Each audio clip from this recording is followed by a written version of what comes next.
DPR RI menggelar rapat dengar pendapat umum dengan Hogi Minaya yang dijadikan tersangka kecelakaan lalu lintas saat berupaya mengejar pelaku jambret di Sleman, Yogyakarta. Hasilnya Komisi 3 sepakat proses hukum kasus ini dihentikan. Selain Hogi yang didampingi istrinya serta penasihat hukum, Komisi 3 juga mengundang Kapolresta Sleman Kombes Edi Setianto dan Kepala Kejaksaan Negeri Sleman Bambang Yuniarto. Ketua Komisi 3 DPR Habibur Rahman bilang hasil RDP menyimpulkan bahwa Hogi tak layak dijadikan tersangka dan peristiwa tersebut tidak bisa dinyatakan sebagai peristiwa pidana. Sehingga Komisi 3 meminta proses hukum kasus ini dihentikan.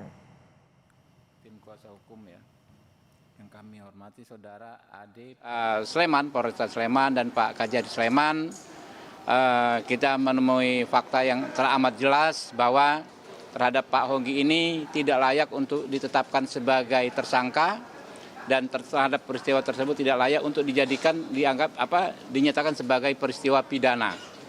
Karena itu tadi kami membuat kesimpulan meminta agar ya perkara ini dihentikan. Jadi bukan RJ ya, dihentikan.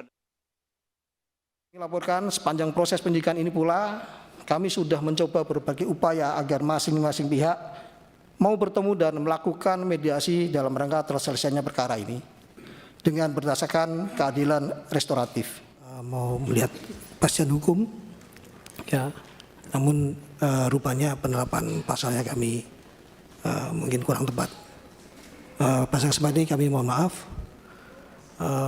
kepada seluruh masyarakat Indonesia dan utamanya kepada Pak Yogi dan Ibu Arsita.